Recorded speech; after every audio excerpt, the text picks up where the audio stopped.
vamos a ir pues a la palabra de Dios. Así que abre tu Biblia en el libro de Jueces, por favor. Seguimos nuestro estudio en el Antiguo Testamento, estudiando este libro, el libro de los Jueces. Y hoy vamos a ver el capítulo 4, así que ábrela ahí en Jueces capítulo 4, por favor.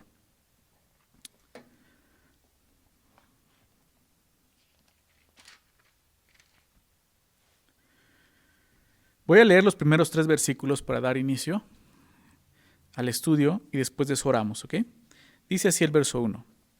Después de la muerte de Ahod, los hijos de Israel volvieron a hacer lo malo ante los ojos de Jehová.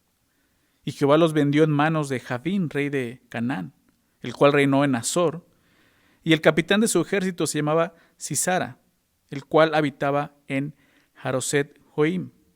Entonces los hijos de Israel clamaron a Jehová, porque aquél tenía 900 carros errados, y había oprimido con crueldad a los hijos de Israel por 20 años. Vamos a orar. Señor, muchas gracias. Gracias, Padre, por permitirnos reunirnos de esta manera, Señor. Gracias por ser bueno con cada uno de nosotros, Señor.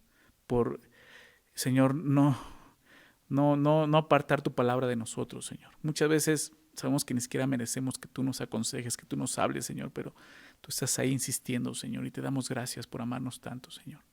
Gracias por dejarnos todo tu consejo, Señor. Te pedimos que tú nos hables en esta tarde, Señor. Que tú reveles, Señor, lo que tú querías mostrarnos o quieres mostrarnos en esta porción, Señor, porque fue escrito, Señor. Enséñanos, Padre. Que tu Espíritu Santo, Señor, el cual está con nosotros, en nosotros, Señor, sea aquel que traiga luz, Señor, en este texto de nuestras vidas, Señor. Por favor, Padre, te lo pedimos en el nombre de Jesús. Amén. Amén, muy bien. Pues bueno, continuamos con esta historia de Israel, ¿verdad? Israel siendo pues rebelde ante Dios, ¿no? Es eso lo que significa, lo que está haciendo es rebeldía prácticamente, ¿no? Dios los ha salvado, ¿no? Una y otra vez. Sin embargo, ellos deciden voltearse, ¿no? Regresarse a los ídolos, dar la espalda a Dios, y Dios vuelve a traer a otro rey, ¿no? Otro gobernante para oprimirlos, someterlos, para que ellos clamen, busquen a Dios, y entonces Dios viene y los liberta, y así, ¿no? Seguimos viendo este ciclo que en otras veces he mencionado que es una espiral descendente, no es un ciclo que va así avanzando, para nada avanza, va al contrario, ¿no? Porque cada vez pues el pueblo se va endureciendo más y más y más, ¿no? Y es lo que vemos al inicio de esto, ¿no? Nos dice que después de la muerte de Ahod, ¿no? Que fue uno de los últimos jueces que vimos, bueno, el segundo más bien, ¿verdad? El último que mencionó fue Samgar, que lo veíamos la semana pasada, que es muy probable que estos hayan sido contemporáneos, ¿verdad? Liberando a Israel en diferentes regiones de la tierra de Canaán, pero fueron en el mismo tiempo. ¿Por qué? Porque ya cuando comienza la historia que vamos a ver el día de hoy, que es la historia de Débora y Barak, pues comienza diciendo esto: después de la muerte de Ahod, ¿no? Los hijos de Israel volvieron a hacer lo malo ante los ojos del Señor. Entonces, al parecer, pues Ahod ejerció una influencia, pues como vemos aquí, positiva mientras dirigió al pueblo como juez, ¿verdad? El pueblo siguió al Señor, pero cuando él murió, pues sí, llegó un momento después de la muerte de él que Israel volvió a hacer lo malo ante los ojos del Señor. Qué frase, ¿no? La semana pasada la veíamos y te dije, vamos a estar viendo esto, ¿no? Haciendo lo malo ante los ojos del Señor, ¿no? No hay otra manera en que suceda. ¿Sí? Cuando tú y yo pecamos, estamos pecando ante los ojos del Señor. No podemos escondernos de Él, no podemos esconder nuestro pecado de Él. Todas las cosas pues están a su vista, no hay nada que se pueda esconder de Él, ¿verdad? Y pues su nación se olvida de eso y peca contra Dios, y es esto, hacer lo malo ante los ojos del Señor. Esta deserción de Israel, esta, como le hemos titulado, apostasía, ¿no? De Israel, que es el abandono de la fe, esta apostasía espiritual es la que vemos constantemente en este libro de los jueces, ¿no? A pesar de que Dios muestra su gracia, su misericordia, los salva, ¿no? Levanta un líder para guiarlos, cuando muere este líder, ¿no? Pues se apartan nuevamente del Señor. A pesar de que Israel continuaba con apostasía espiritual, Dios no se olvidó de Israel. ¿Sí? Me gusta ver eso. Continuó pues trabajando con ellos, es lo que vemos aquí. A pesar de que ellos se olvidaran de Dios, Dios no se va a olvidar de ellos. Y esa es la misma confianza que tú y yo tenemos. ¿Sí? Si tú has puesto tu fe en Jesucristo, si realmente tú has confesado a Jesús como Señor y Salvador, reconociendo tu maldad, reconociendo tu pecado, arrepintiéndote de tu pecado para salvación, ¿sí? En algún momento puedes llegar a olvidarte de Dios, pero Él no se va a olvidar de ti. Si Él va a insistir para tratar de traerte nuevamente al camino. El Señor tuvo que responder aquí y lo vemos respondiendo de acuerdo a su santidad, de acuerdo a su justicia, de acuerdo a su amor. ¿Cómo? Con disciplina. ¿Sí? Y esto me recuerda lo que el escritor de Hebreos habla, y eso es lo que debemos de entender nosotros. Creo que es un buen momento donde podemos hablar de esto, ¿no? Y lo vamos a estar viendo, obviamente, en este libro de Jueces. Pero fíjate lo que dice Hebreos. ¿Por qué Dios insiste? ¿Y por qué Dios hace esto? Hebreos capítulo 12. Voy a leer desde el verso 3. Fíjate lo que dice. Considerar, y eso ya es para nosotros, ¿no? Los creyentes. Dice, considerad a aquel que sufrió tal contradicción de pecadores contra sí mismo. ¿De quién está hablando? De Jesús. Considera a Jesús. Considera lo que Él sufrió, lo que Él vivió. ¿Sí? Para que vuestro ánimo no se canse hasta desmayar. Entonces nos anima a eso. Considera lo que Jesús vivió por ti. Cómo Él sufrió, padeció por el pecado. Para que tu ánimo no se desmaye, no te canses. Que digas un día, ¿sabes qué? Eso de seguir a Dios, pues como que ya es muy difícil, ¿no? Yo mejor ya tiro la toalla. ¡Ey! Eso no es para cristianos verdaderos. ¿Sí? Podemos desanimarnos, pero tenemos que considerar a Jesús. Dice, porque aún no habéis resistido hasta la sangre, como Jesús lo hizo. No hemos llegado a ese punto como para que tiramos la toalla, ¿verdad? Combatiendo contra el pecado, dice el texto. Y habéis ya olvidado, fíjate, dice, y habéis ya olvidado la exhortación que como a hijos se os dirige, diciendo, es importante, es una exhortación que es para nosotros, que como hijos se nos da. Hijo mío, no menospreciéis la disciplina del Señor. ¿Te das cuenta? No menosprecies la disciplina de Dios. Aquí lo vemos la disciplina de Dios en acción, actuando por amor. Es parte de ese amor, ahorita lo vamos a ver. Dios ama a Israel y tiene que disciplinarlos. ¿Para qué? Para que ellos no mueran en su pecado. ¿Sí? Y es lo mismo que hace Dios con sus hijos, con nosotros. Sí, a veces nos podemos llegar a olvidar del Señor, pero Dios no se olvida de nosotros. Y muchas veces va a tener que traernos con sufrimiento, con dolor, con disciplina. No menosprecies la disciplina del Señor, ni desmayes cuando eres reprendido por Él. ¿Sí? No desmayes cuando estás viviendo eso. ¿Por qué? Porque el Señor al que ama, disciplina. ¿Te dan cuenta de esto? La disciplina es parte del amor del Señor. La disciplina es parte del amor. Aquí lo vemos. Y azota a todo el que recibe por hijo. Si tú el día de hoy te consideras un hijo de Dios, eso también es para ti, tienes que entenderlo. Dios no se va a olvidar de ti como no se olvidó de Israel. Y si es necesario traer una prueba, una disciplina a tu vida, lo va a hacer porque te ama. Fíjate lo que dice el verso 7. Si soportáis la disciplina, dice Dios os trata como a hijos. O sea, si tú soportas la disciplina, Dios te va a tratar como un hijo. ¿Por qué es lo que está haciendo? Porque dice, ¿qué hijo es aquel a quien el padre no disciplina? Un padre que ama a su hijo siempre lo va a disciplinar porque sabe que es lo que necesita. Pero si se os deja sin disciplina, de la cual todos han sido participantes, todos los creyentes, tú, yo, todos hemos sido participantes de esto. ¿Por qué? Porque llega un momento en que podemos olvidarnos del Señor, llega un momento en que volvemos a caer o a tropezar y a veces Dios tiene que traer esa disciplina porque nos ama. Entonces, si se os deja sin disciplina, de la cual todos han sido participantes, entonces no son hijos, dice el texto, sois bastardos, no hijos. Qué fuerte, pero es la verdad. ¿Sí? Entonces, ¿qué está diciendo aquí? Que todo verdadero hijo de Dios, ¿sí?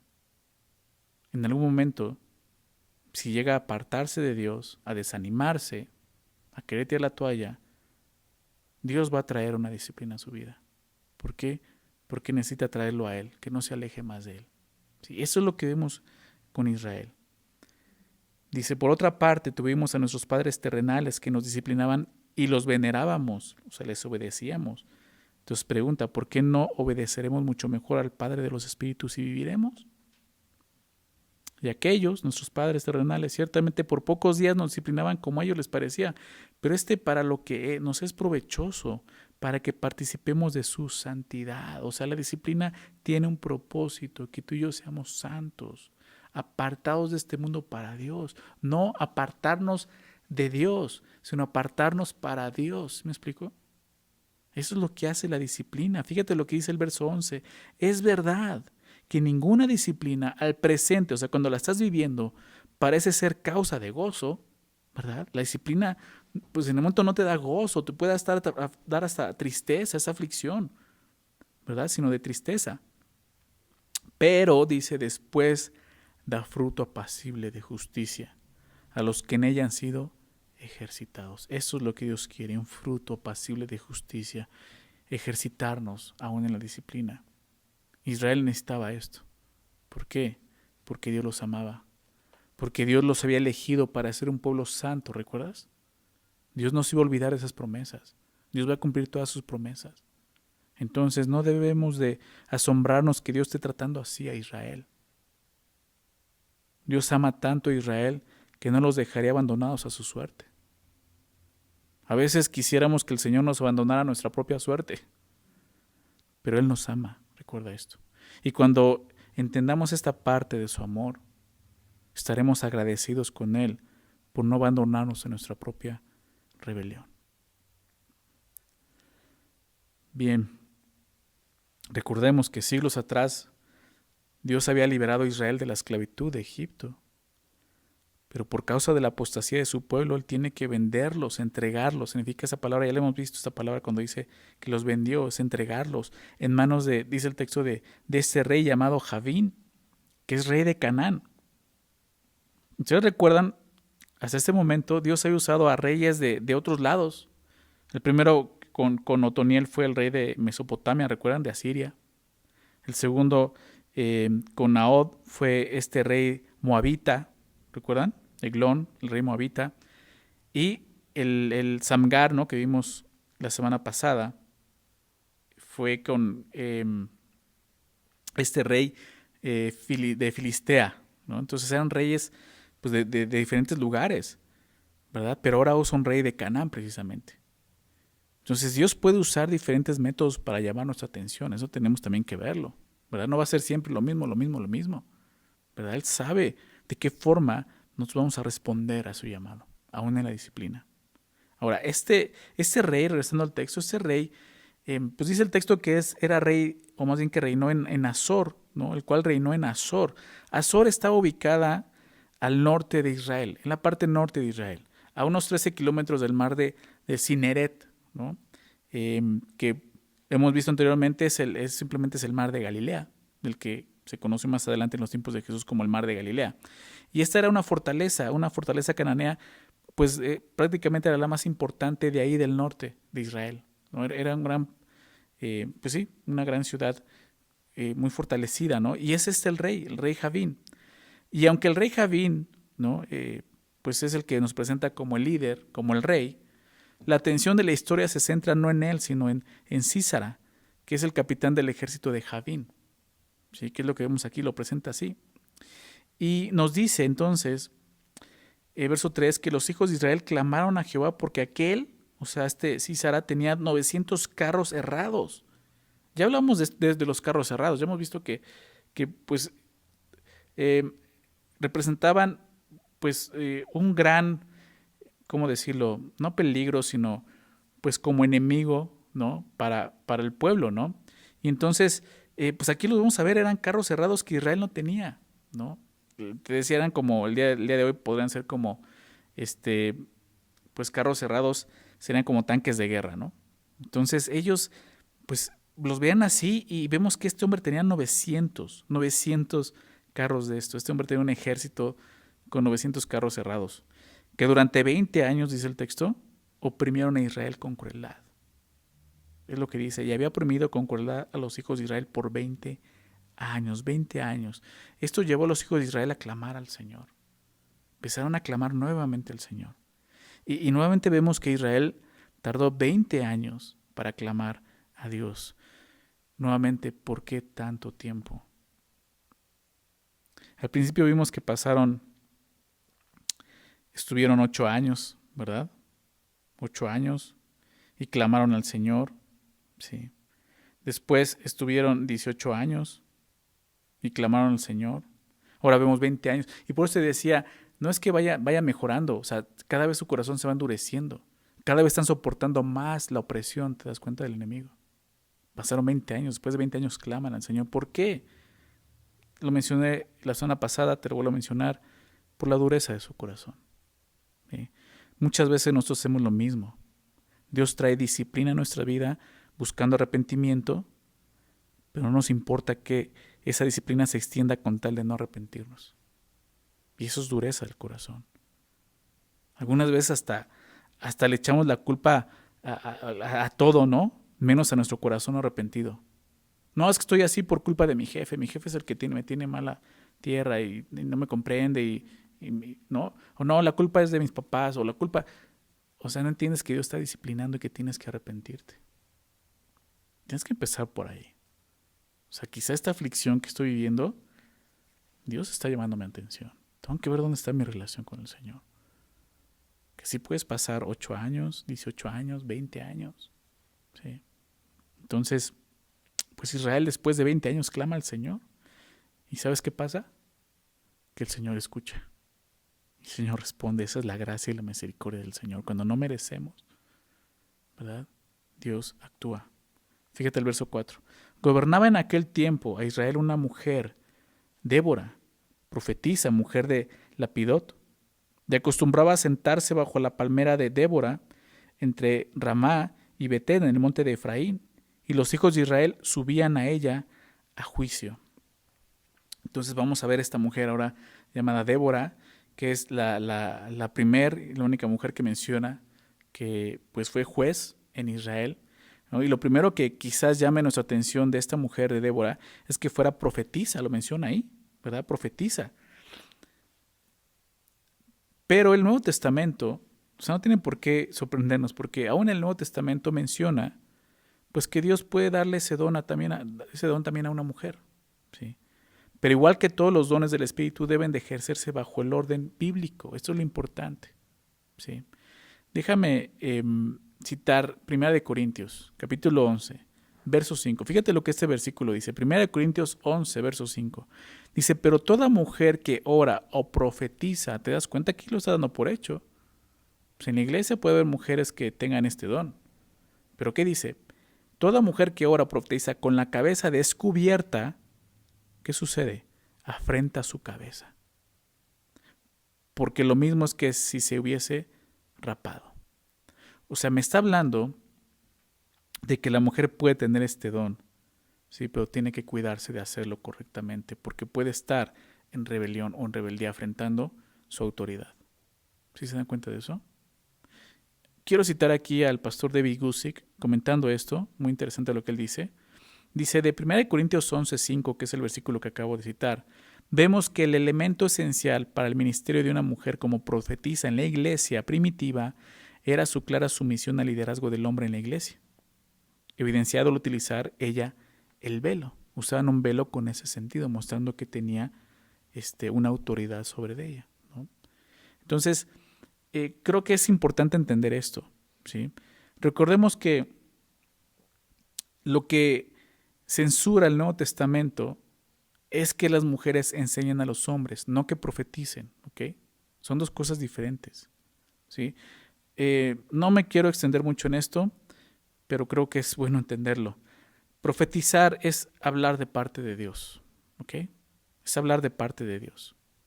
En ese tiempo, en este momento, en el tiempo del Antiguo Testamento, Dios inspiraba a los hombres o mujeres, como vemos aquí, ¿no? Para poder hablarle a su pueblo, ¿sí? Algunos escribían lo que Dios les hablaba y por eso tenemos el registro bíblico de los profetas, ¿no? De toda la historia de Dios con el hombre, ¿no? Pero el día de hoy, este don de profecía, aunque se hace igual y significa lo mismo, es hablar de parte de Dios, ya no es como se hacía en el Antiguo Testamento. ¿Por qué? Porque el día de hoy tenemos registrado en este libro que tenemos en nuestras manos, que es la Biblia, toda la palabra de Dios, ¿verdad? Tú y yo sabemos, confiamos y descansamos en que este libro es la palabra de Dios. Por lo tanto, ya se ha cerrado todo lo que Dios ha querido mostrarnos y enseñar al hombre. ¿Sí? De Génesis a Apocalipsis se cerró todo el canon bíblico. ¿Sí? Ya no hay una nueva revelación hablada de parte de Dios, ya no hay una nueva profecía. ¿Por qué? Porque todo está aquí. Entonces el día de hoy, cuando los profetas ejercen este don, lo que están haciendo es hablar de parte de Dios, pero lo que está escrito. ¿Sí? ¿Por qué no era así en el Antiguo Testamento? Simplemente porque no había escritura. ¿Sí? Ellos empezaron a registrar la escritura.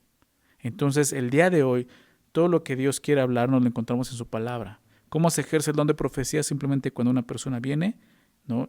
Y abre la Biblia y te dice, mira, leí esto, ¿no? Dios me mostró esto, me habló esto, ¿no? Fíjate lo que dice aquí, y entonces eso es la profecía. Y seguramente, si tiene ese don, Dios estará hablando a través de esa persona, ¿ok? Con su palabra. Esa es la manera en que el día de hoy se ejerce este don.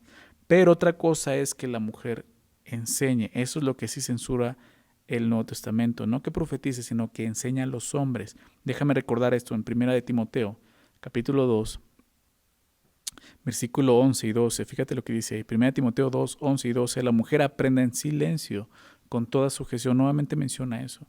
La mujer tiene que recordar, ¿verdad? Que tiene que aprender en sujeción. Dice, ¿por qué? Porque no permito a la mujer enseñar ni ejercer dominio. ¿Por qué enseñar? Porque al enseñar se está ejerciendo un dominio al hombre. ¿Te das cuenta? Entonces, no permito a la mujer enseñar ni ejercer dominio sobre el hombre, sino estar en silencio. ¿Sí? Claro, el texto de primera de Timoteo, capítulo 2, es un poco más largo y explica detalladamente por qué es esto. ¿Sí? No lo vamos a ver el día de hoy porque ese no es el tema que estamos estudiando, pero sí vemos esta instrucción que Dios dio en el Nuevo Testamento acerca de esto. ¿Sí? Por lo tanto, la mujer no puede ejercer el rol de dirigir una iglesia, no puede pastorear, ¿sí? Porque quien enseña en una iglesia es el pastor, quien dirige una iglesia es el pastor. Ese llamado el Señor lo ha reservado únicamente a los hombres. ¿Sí? Y tú puedes, por ejemplo, leer también, te lo dejo de tarea en casa, 1 Timoteo capítulo 3, el siguiente capítulo 3, los primeros 7 versículos, habla del pastor, del obispo, aquel que es llamado para supervisar, ¿sí? Que es el pastor. Y todo el tiempo está haciendo referencia a un hombre. Nunca menciona a una mujer como lo hace después con los diáconos que menciona a las mujeres. Por lo tanto, está dando por hecho que ese oficio solamente es para el hombre. ¿Ok? Entonces, ¿por qué sucede esto? ¿Porque los hombres son superiores a las mujeres? No. No es cuestión de jerarquías, es cuestión de orden. El orden que Dios ha dispuesto en su iglesia. Es importante entender esto. Todo verdadero creyente no debería tener problema con lo que la palabra de Dios enseña, ¿verdad? O sea, si claramente me está diciendo esto, ese es el orden de Dios, tengo que respetar eso, ¿sí? ¿Por qué digo esto? Porque algunas personas toman esta historia de Débora para apoyar el pastorado de las mujeres, diciendo, hay una mujer que gobernó, que estuvo ahí, pero eso no es lo que está pasando aquí. Esto no es lo que está sucediendo, ¿sí? Y mucho menos vemos ese ejemplo en el Nuevo Testamento, ¿sí? Entonces, sí vemos a una mujer en el Antiguo Testamento como juez y profetiza, pero eso no cambia lo que el Señor ha ordenado en el Nuevo Testamento para su iglesia, ¿ok? Recordemos que en este momento, eso es importante, el contexto de lo que está pasando en Jueces. Recordemos que en este momento Israel estaba en un oscuro periodo de apostasía. Recuerda esto. Tan malo era ese periodo que es posible que ningún hombre respondiera a la voz de Dios. Solo esta mujer llamada Débora. O sea, recuerda ese contexto. Creo que si una iglesia, yo veo esto aquí, si una iglesia tiene que depender de la dirección de una mujer, es porque está pasando por un fuerte periodo de apostasía. Es lo que vemos aquí. Entonces estás diciendo de que no, o sea, a mí Dios me levantó, ¿no? Siendo mujer como pastor de una iglesia, lo que estás diciendo es que tu iglesia está pasando por un periodo de apostasía muy fuerte, tanto que los hombres no están haciendo caso a Dios. ¿Sí te das cuenta de eso? Porque es lo que está pasando aquí.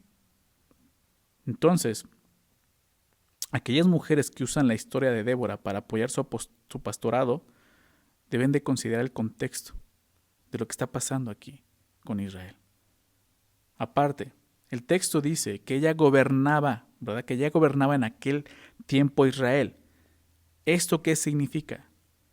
Bien, la palabra hebrea que se traduce aquí por gobernar se refiere, y tú lo puedes estudiar en el original, se refiere a juzgar, a pronunciar una sentencia, no a dirigir o gobernar precisamente una nación, dirigir una nación. No está hablando de eso. Y es lo que vemos. Ella como profetisa tenía hasta allá su lugar donde se sentaba y la gente iba no a ser juzgada por ella. O sea, ¿qué es lo que Dios dice respecto a esto? Buscaban eso y ella hablaba de parte de Dios. Pero ella nunca está dirigiendo la nación. Ella nunca se levantó como una juez que va a dirigir a la nación. Es lo que vemos aquí. Entonces, pues es lo que vemos. Esta palabra no significa eso. Por medio del don que Dios le había dado a ella, juzgaba a Israel. Entonces ella habla de parte de Dios a su pueblo. Y eso es lo que vemos que pues realmente ella hacía. Dice, acostumbraba a sentarse bajo la palmera de Débora, entre Ramá y Betel, en el monte de Efraín, y los hijos de Israel subían a ella a juicio. ¿Sí? Aún el texto nos dice que ella era mujer, ¿no? Dice que era profetisa, mujer de Lapidot, ¿no? Mostrándonos que al tener un esposo, ella estaba bajo sujeción. ¿Sí? Por eso nos habla de su esposo.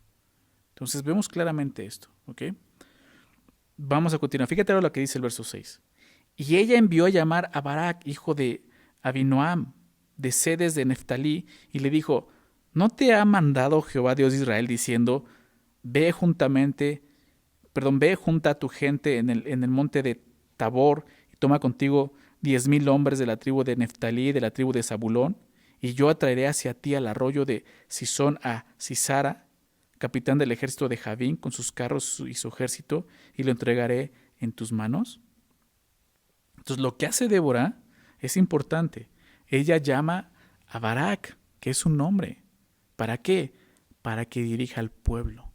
¿Se dan cuenta? No es ella la que se levanta a dirigir al pueblo.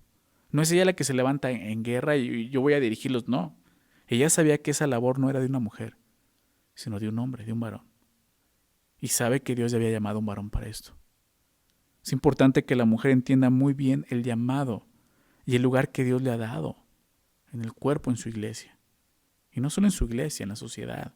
El problema tan grande que se ha ido desarrollando delante de nosotros, en nuestra sociedad, sobre esta igualdad de género, ¿sí? que realmente lo que buscan no es igualdad de género, ¿sí? Porque igualdad pues solamente la van a encontrar en Cristo, ¿verdad? Sino que puede darnos una igualdad.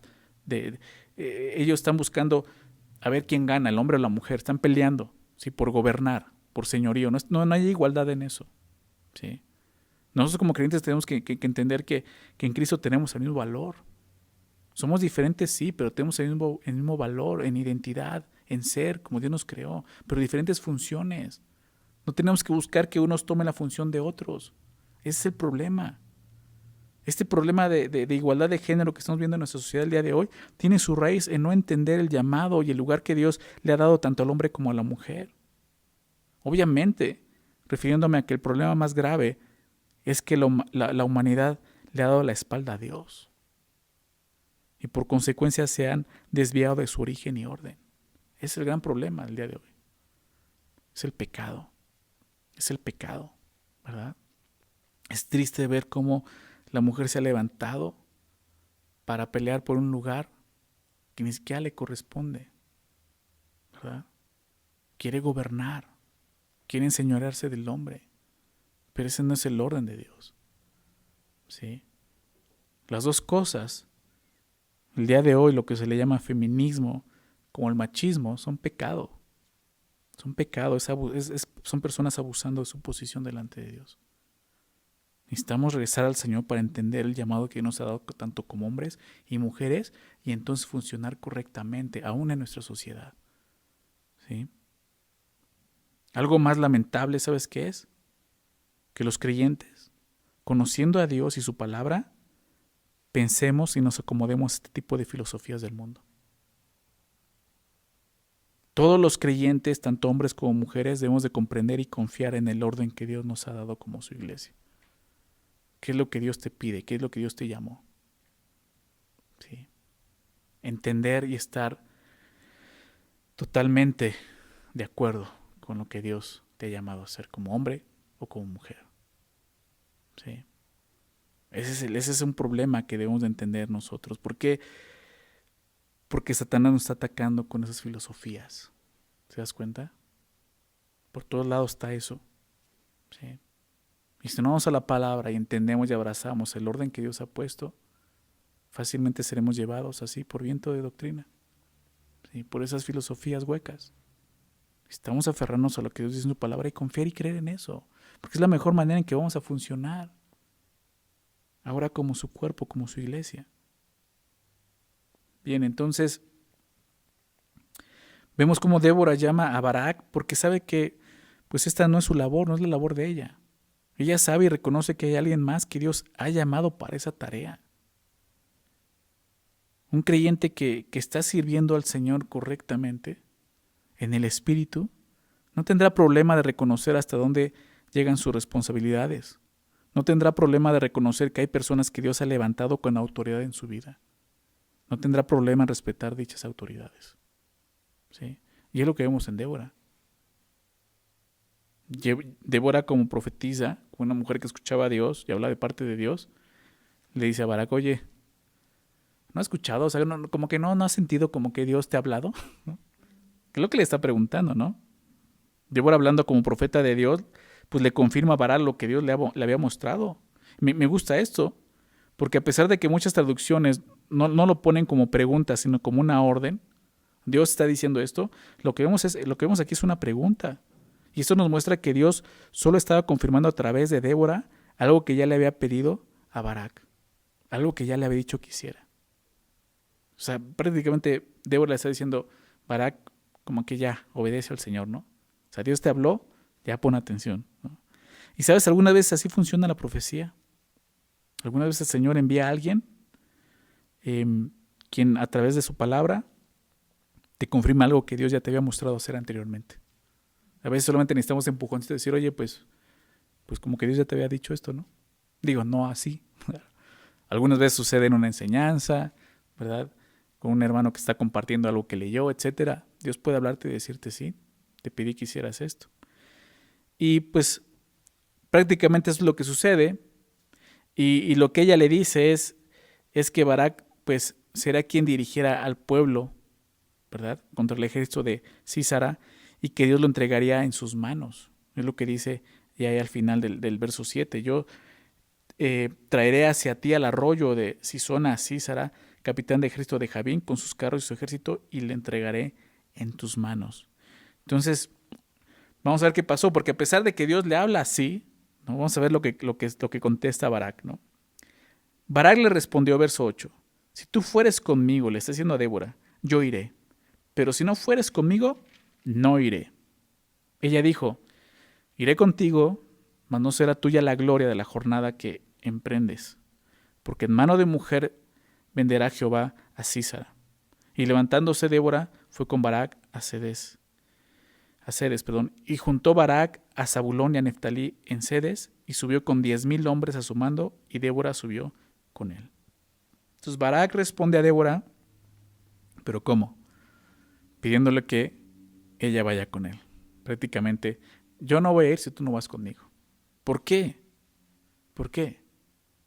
Porque lo que vemos es triste, pero a veces así comenzamos, ¿no? Porque él confiaba más en la relación de Débora con Dios que en su propia relación con Dios. O sea, a ese grado, ¿te das cuenta? Estaba el liderazgo en Israel. O sea, a ese grado estaba el pueblo de Israel, los hombres, ¿no? O sea, este hombre Barak confiaba más en la relación de esta mujer con Dios que en la suya con Dios. Prácticamente él dice, pues yo no voy a ir si no vas conmigo, así como tú eres mi amuleto, ¿no? Si tú vas conmigo, Dios va conmigo entonces. Es interesante porque en Hebreos 11, verso 32, presenta a Barak. Él es mencionado como un hombre, como uno de los héroes de la fe. ¿No? Déjame leer esto en Hebreos 11, 32. ¿Y qué más digo? ¿No? ¿Recuerdas que ese capítulo habla de los héroes de la fe?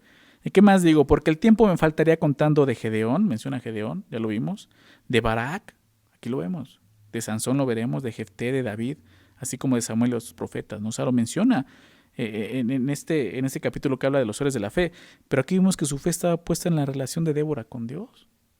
O sea, su fe realmente no estaba, tú dices, o sea, ¿cómo pudo ser así? Barak necesitó de una fe mayor. Y al parecer eso fue lo que pasó. En algún momento su fe estuvo en el Señor. Lo vamos a ver un poco más adelante. Pero esto no es correcto. No es correcto que nuestra fe esté puesta en la fe de otras personas. ¿Sí? Puede que comencemos de esta manera, pero debe de llegar el momento en que cada uno ponga su fe solo en el Señor. ¿Sí? Aprender a confiar en Dios, a caminar con el Señor. Dios pone a nuestro lado personas maduras en la fe, algunos líderes de su iglesia, para apoyarnos, para ayudarnos. Pero llega un momento en que tú y yo tenemos que tomar decisiones, ¿sí? Y no depender tanto del hombre en ese sentido. ¿Ok? A veces Dios nos permite eso. Nos llama, ¿no? Nos llama la atención por algo, ¿no? Y tú estás buscando a alguien que te ayude, estás yendo a buscar a esa persona que siempre ha estado ahí y de repente no está. ¿Por qué? Porque Dios dice, aquí estoy yo. Tienes que aprender a confiar en mí. ¿Sí? Deja de confiar en la fe de otras personas, confía ahora en mí. ¿Sí? Barak no lo hizo. ¿Sí? Barak vemos que dice, pues si no vas conmigo yo no voy. ¿Sí? Y entonces Débora accede a ir con él. Pero le dice algo interesante. Verso 9. Dice, iré contigo, mas no será tuya la gloria de la jornada que emprendes. Entonces aquí le dijo, pero voy a ir, pero entonces no vas a recibir esa gloria, ¿no? De que tú fuiste el que terminó con Sísara, no. ¿Sí? Dios entregaría a Sísara, pero dice el texto que en manos de una mujer, porque en mano de una mujer venderá Jehová a Sísara. Débora estaba profetizando, ¿sí? Pero ¿de quién hablaba? Quizás en ese momento Barak pensaba que era ella misma. Lo vamos a ver al final de la historia. Vamos a continuar, verso 11. Y dice, y Heber ceneo, de los hijos de Jobab, suegro de Moisés, se había apartado de los ceneos y había plantado sus tiendas en el valle de Sanaim, que está junto a Cedes. Este versículo nos explica que este hombre, Heber ceneo, que pertenecía a la familia del suegro de Moisés, se había apartado de los ceneos y se había ido al valle de Sanaim, como vemos, junto a Cedes. Esto nos sirve de información más adelante de la historia. Es como un paréntesis que está haciendo. ¿Sí? Llegamos aquí como no tiene... Al llegar aquí vemos que quizá no tenga mucho sentido, pero más adelante vamos a ver cuál es el sentido de esto. Simplemente nos está ubicando esto. Este hombre Berseneo, entonces vemos cómo se apartó, ¿no? Y al valle de Sanim, que está junto a Cedes, ¿sí? Tú recuerdas que Barak fue ahí a Cedes, ¿no? Que fue donde Dios le dijo que fuera. Entonces, dice el verso 12, vinieron pues a Sísara las nuevas que Barak, hijo de Abinoam, había subido al monte de Tabor. Y reunió Sísara todos sus carros, 900 carros herrados con todo el pueblo que con él estaba, desde Aroset Joim hasta el arroyo de Sisón. Entonces Débora dijo a Barak, levántate, porque este es el día en que Jehová ha entregado a Sísara en tus manos. ¿No ha salido Jehová delante de ti? Y Barak descendió del monte de Tabor, y 10,000 hombres en pos de él. Y Jehová quebrantó a Sísara, a todos sus carros y a todo su ejército, a filo de espada delante de Barak. Y Sísara descendió del carro y huyó a pie. Mas Barak siguió los carros y el ejército hasta Aroset Goim, y todo el ejército de Sísara cayó al filo de espada, hasta no quedar ni uno. De aquí vemos cómo fue que Dios le dio la victoria, entregó, ¿no?, este ejército. Sísara se enteró de lo que Barak estaba planeando, vemos aquí, y no duda en ir en contra de él con los 900 carros errados, ¿verdad? Pero Barak no iba solo, iba con Débora, no, iba con Dios, ¿verdad? Iba con Dios. Y eso es lo que Débora le dice, Barak, hasta aquí llego yo prácticamente. Levántate, ¿por qué? Porque ese es el día en que Jehová, no yo, no Débora, Jehová ha entregado a Sísara en tus manos. Verso 14, ¿no? Es lo que vemos ahí, le dice esto. Entonces Débora se encarga de mostrarle que Dios está con él. Prácticamente es lo que le dice, Dios está contigo. No has salido, le hace la pregunta, ¿no ha salido Jehová delante de ti? O sea, Barak, no soy yo, es Dios quien está contigo. Es Dios quien va delante de ti. Entonces, Barak responde como un hombre de fe. Ahora sí responde por fe. Y va a la guerra contra Sísara. Y aquí es donde Barak ganó su lugar, yo creo, en Hebreos capítulo 11.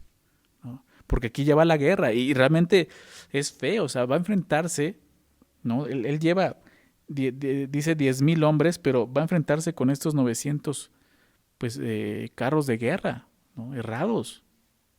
Una batalla que pues puede ser muy difícil para él, pero él está confiando en Dios. Él sabe que Dios está con él, ¿sí? Y es lo que vemos a continuación.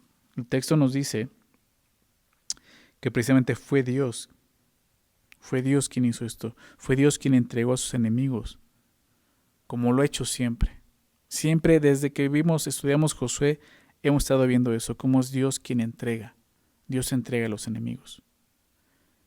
¿Sí? Dios es quien entrega a nuestros enemigos, pero nosotros por fe debemos de ir a la batalla. Es lo que aprendemos aquí. ¿Sí? Muchas veces Dios ya te entregó algo, pero tú no quieres ir. ¿Sí? Por miedo, por falta de fe. Este pasaje nos recuerda que tenemos que ir, tenemos que levantarnos. La fe no solamente es permanecer pasivos, saber a qué horas Dios hace algo. La fe es activa, es de repente decir, ok, Señor, ¿qué hiciste? ¿Quieres que vaya? Voy. ¿Quieres que hable? Hablo. ¿Quieres que haga esto? Lo hago. Es importante detectar eso, porque si no estás siendo negligente y no estás teniendo fe y no estás confiando en Dios. Entonces vemos cómo Barak va y Dios entrega, ¿verdad?, a los enemigos. ¿Cómo fue que Dios los entregó? Aquí no nos dice. El texto no nos dice exactamente qué fue lo que hizo, pero el siguiente capítulo, que es conocido como el Cántico de Débora y Barak, lo vamos a estudiar la siguiente semana, nos da un poco de detalles sobre lo que sucedió. Fíjate lo que dice el verso 20 del capítulo 5. Dice así: desde los cielos pelearon las estrellas, desde sus órbitas pelearon contra Sísara. ¿Te das cuenta? Capitán del ejército. Está hablando de esta pelea. Dice, o sea, fue Dios desde allá, desde el cielo, de las órbitas. Dice, los barrió el torrente de Cisón. ¿Recuerdas? Hablaba que fue en Cisón y era un río de un torrente, pero vino y los barrió, se los llevó. ¿Cómo dice? Los barrió el torrente de Cisón, el antiguo torrente, el torrente de Cisón, marcha, oh alma mía, con poder. Entonces resonaron los cascos de los caballos por el galopar de sus valientes. ¿Qué fue lo que pasó? Es posible que el Señor haya enviado una fuerte tormenta que provocó que el río de Cisón barriera con los carros cerrados y todo el ejército de Sísara, que quedaran atascados en el lodo. Eso es lo que nos está diciendo aquí. O sea, Dios tuvo que, pues sí, entró y entregó de esta manera, ¿sí?, a los enemigos en esa historia. Pero ¿qué sucede? Vemos cómo Sísara huye. Al ver esto, Sísara bajó de su carro y huyó a pie, mientras Barak y su ejército destruían al ejército de Sísara, ¿no? Lo que vemos al final del verso 16. Entonces, vamos a ver qué sucede en el verso 17, es la parte final. Y Sísara huyó a pie a la tienda de Jael, mujer de Eber-Seneo. ¿Recuerdas el verso 11, este hombre Eber-Seneo? Entonces aquí ya nos empieza a mostrar qué era lo que pasó. Llega con la mujer de este hombre llamada Jael. Dice, porque había paz entre Javín, rey de Azor, y la casa de Seneo. Y saliendo Jael a recibir a Sísara, le dijo, ven, señor mío, ven a mí, no tengas temor. Y él vino a ella a la tienda, y ella le cubrió con una manta. Y él le dijo, te ruego que me des de beber un poco de agua, pues tengo sed. Y ella abrió un odre de leche y le dio de beber, y le volvió a cubrir. Y él le dijo, estate a la puerta de la tienda, y si alguien viniere y te preguntare, diciendo, ¿hay aquí alguno?, tú responderás que no. Pero Jael, mujer de Eber, tomó una estaca de la tienda, y poniendo un mazo en su mano, se la acercó calladamente, y le metió la estaca por las sienes, y la enclavó en la tierra, pues él estaba cargado de sueño y cansado, y así murió. Y siguiendo Barak a Sísara, Jael salió a recibirlo, y le dijo, ven, y te mostraré el varón que tú buscas. Y él entró donde ella estaba, y aquí Sísara yacía muerto en la estaca, con la estaca por la sien. Qué fuerte, ¿no?, lo que pasa. Aquí vemos, como te decía, por qué aparece este detalle del versículo 11 acerca de Berseneo, ya que Eber era esposo de Jael, ¿no? Y como vemos el texto, él tenía paz con el rey Javín. Por lo tanto, este hombre, Sísara, no dudó de la hospitalidad de ella. Y ella le dice, acércate, no temas. Esta mujer pues le ofrece a él toda la hospitalidad oriental que se practicaba en esos días. Lo que vemos es que lo cubre, ¿no?, con una manta. Obviamente lo deja pasar, lo cubre con una manta, quizás para poderlo esconder. Le da de beber leche cuando él le pide agua. Y todo esto pues no era sino con la intención de ganar su confianza, para, como vemos, después terminar con él. Aunque ella era la esposa de este hombre, Eber, ella no compartía la misma lealtad que su marido tenía con el rey Javín. ¿Sí? Ella también pues decidió honrar a Dios. Entonces, cuando este hombre, Sísara, se quedó dormido, obviamente por todo el cansancio, dice el texto, por causa del sueño y el cansancio, ella se acercó silenciosamente a él con un mazo y una estaca, que lo que hace es increíble porque le entierra esta estaca con el mazo entre las sienes, ¿sí? O sea, le perforó toda esta parte, ¿no?, matándolo instantáneamente. Y fue tan fuerte, dice que la estaca se clavó en la tierra, ¿no? O sea, esta mujer, pues aparte era mujer fuerte, ¿no? Para haber clavado algo así con un mazo, ¿no? Era una mujer fuerte. Y lo mató de esta manera. Y al final, pues Jael solo esperó a que apareciera Barak para mostrarle el cadáver de este hombre, de Sísara. De esta manera se cumplió la profecía de Débora, del verso 9, ¿recuerdas? Porque en mano de mujer venderá Jehová a Sísara. Entonces esta mujer no fue Débora. ¿Te das cuenta? Fue esta mujer llamada Jael. Sí. Últimos versículos, verso 23 y 24. Así abatió Dios aquel día a Javín, rey de Canaán, delante de los hijos de Israel. Y la mano de los hijos de Israel fue endureciéndose más y más contra Javín, rey de Canaán, hasta que lo destruyeron.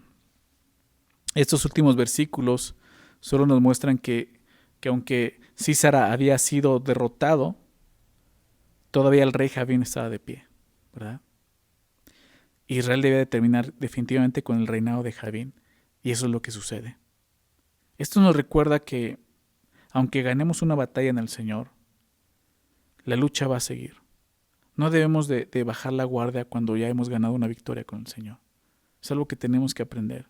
Muchas veces sentimos que ya hicimos algo bueno, que ya logramos algo en el Señor, y nos olvidamos. Y nos olvidamos de la santidad, queremos descansar, y perdemos eso, lo que hemos logrado. ¿Sí? Déjame recordar este versículo en Efesios 6:13. Esta sección de Efesios 6 nos habla pues, de esa guerra espiritual que vivimos. Y dice claramente que nuestra lucha no es contra carne y sangre, sino contra los potestados de las tinieblas, ¿verdad? Los huestes espirituales de maldad.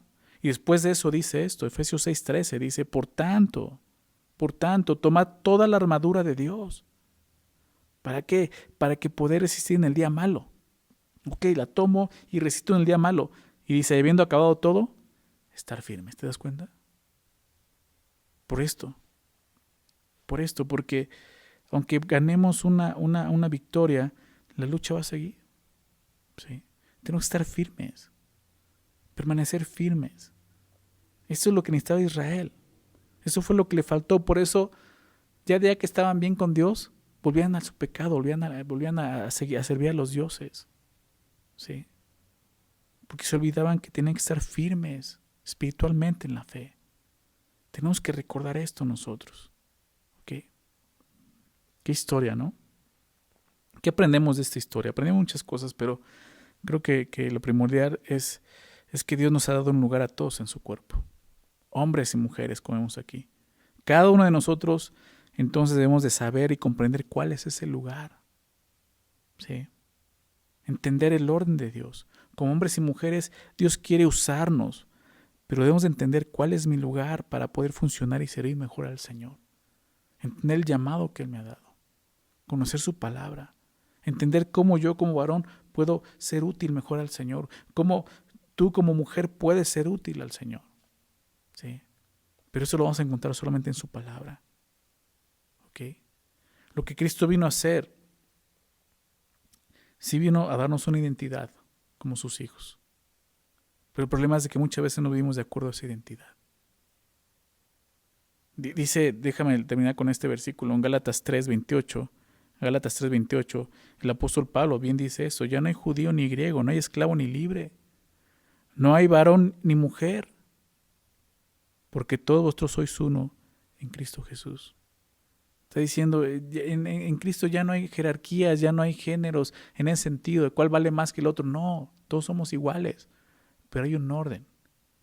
Como cristianos debemos entender el llamado que Dios nos ha dado como hombres y como mujeres. ¿Sí? Aquí vemos un texto donde vemos tanto hombres como mujeres sirviendo a Dios, ¿verdad? Siendo útiles en las manos del Señor. Y eso es para todos nosotros. Servir al Señor no es solo cosa de hombres, también de mujeres.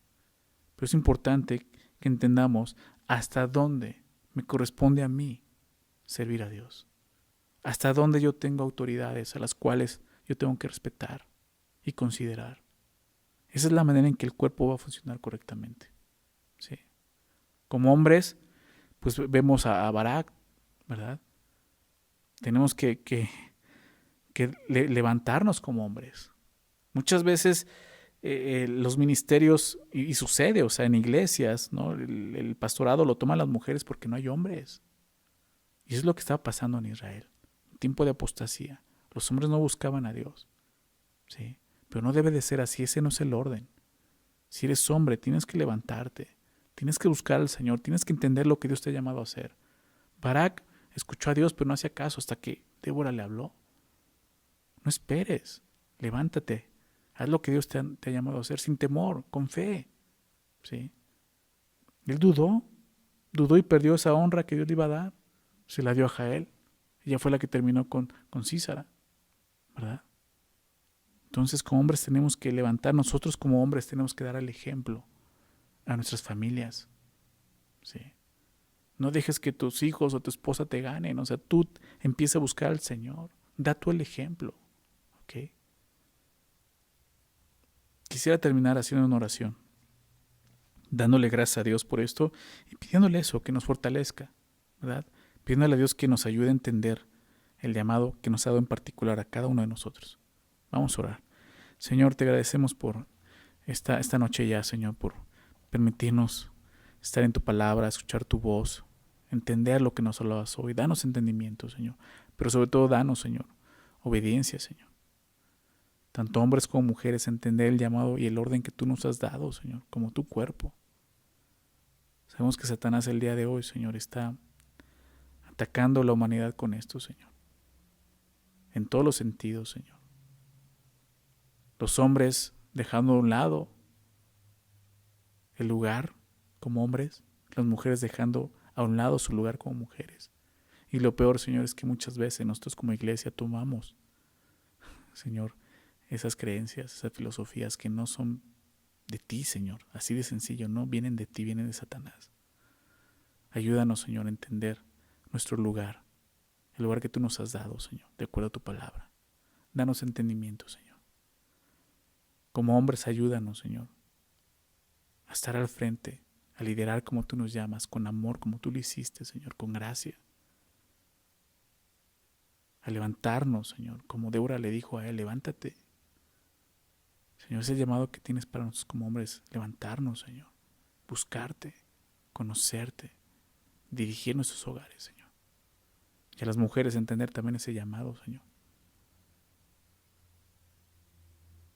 Entender que están bajo una autoridad, igual que nosotros como hombres, Señor. Que no traten de brincarse esa autoridad, Señor. Que puedan respetar esa autoridad, Señor.